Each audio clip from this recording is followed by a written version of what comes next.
నాకు మా నాన్న దేవుడండి. ఈ రోజైతే ఏదైతే చూస్తున్నారో మా నాన్నని, ఇది మా నాన్న కాదండి. నేను అబద్ధాలు ఆడేవాడిని కాదు.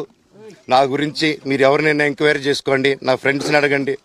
నాకు చిన్నప్పటి నుంచి ఉన్న స్నేహితులు ఒక్కొక్కరు వేరే వేరే వృత్తిలో ఉన్నారు. వాళ్ళు సొంతంగా కాళ్ళ మీద కష్టపడిన వాళ్ళే అండి. అండ్ నేను కూడా నా సొంతంగానే వచ్చాను, కానీ ఏ రోజు ఇది చేయండి అది చేయండి అని అడిగింది లేదు. అండ్ ప్రతిదీ నేను సాయంత్రం వచ్చి మీకు ఎక్స్ప్లెయిన్ చేస్తాను. దయచేసి కోఆపరేట్ చేయండి. థ్యాంక్ యూ మీరు అందరూ ఉన్నందుకు. విజయ్ అనే వ్యక్తి నిన్న అంత చెప్పిన తర్వాత కూడా మా ఇంట్లోనే నన్ను కొట్టేటప్పుడు అతని కారు ఉంది, వెనకాల నుంచి అలా వెళ్ళిపోయారు అందరూ ఉండగానే. మీరు అతని కారు నంబరు, అతని సిగ్నల్ని దయచేసి ట్రాక్ చేయండి. అన్ని కంప్లైంట్లు పెట్టిన తర్వాత కూడా మా ఇంట్లో ఎందుకున్నాడు ఆ దొంగ?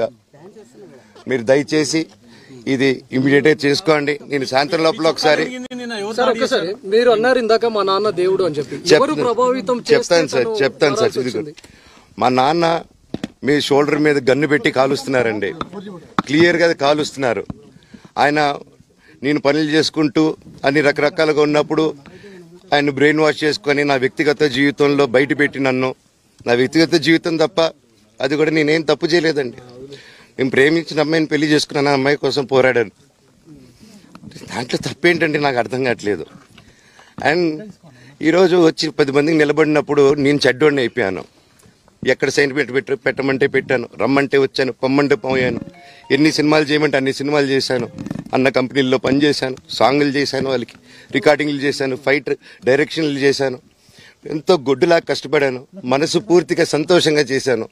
నాకు ₹1 అడిగింది లేదు, ఆశించలేదు. నేను దానికోసం నాకు కావాలి, నేను పనిచేసిన దానికి కూడా నేను అడగట్లేదు. ఒకటే అడుగుతున్నాను, మీకు నిజం తెలియాలి. అందుకోసమే ఏంట్రా వీడు అన్ని బయట పెడుతున్నాడు అనుకోవచ్చు, కానీ ఈరోజు నాకు భార్య పిల్లలు ఉన్నారండి. ఈ రోజు నేను నిలబడకపోతే రేపు నా కొడుకు పెద్దోడైన తర్వాత, కూతురు పెద్ద అయిన తర్వాత వాళ్ళకి నేను సమాధానం చెప్పుకోలేను. నేను దొంగతనం చేసి వేరే వాళ్ళు కడుపులు కొట్టి నా పిల్లల మొహం నేను చూడలేను, ఆ కూడు నా పిల్లలకి పెట్టలేను.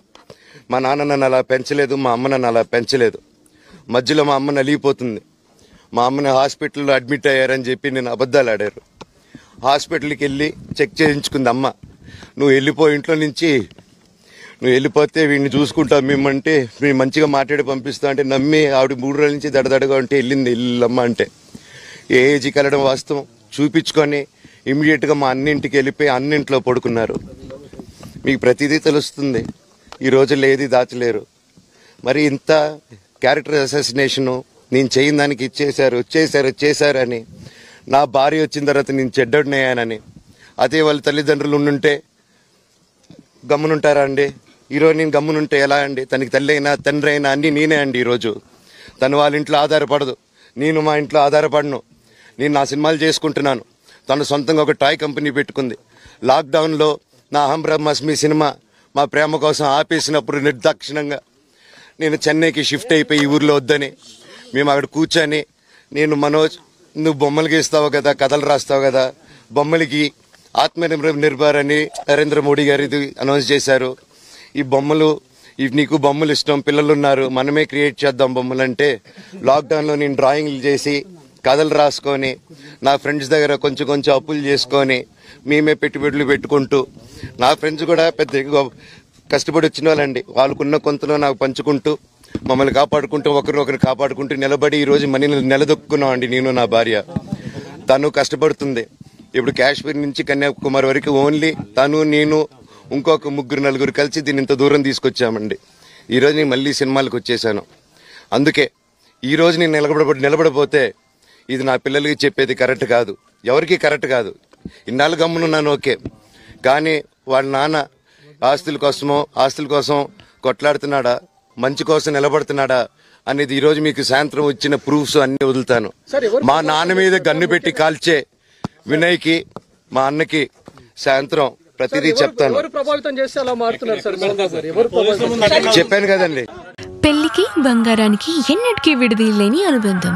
పెళ్లి కాదు, మా ఇంట్లో ఏ శుభకార్యమైనా బంగారంతో మొదలవ్వాల్సిందే. అయితే నా పెళ్లి ఆభరణాల విషయంలో ఒక్కొక్కరిది ఒక్కో చాయిస్. నాకు యాంటిక్ జ్యువెలరీ అంటే చాలా ఇష్టం. చెల్లికి డైమండ్ జ్యువెలరీ నచ్చుతుంది.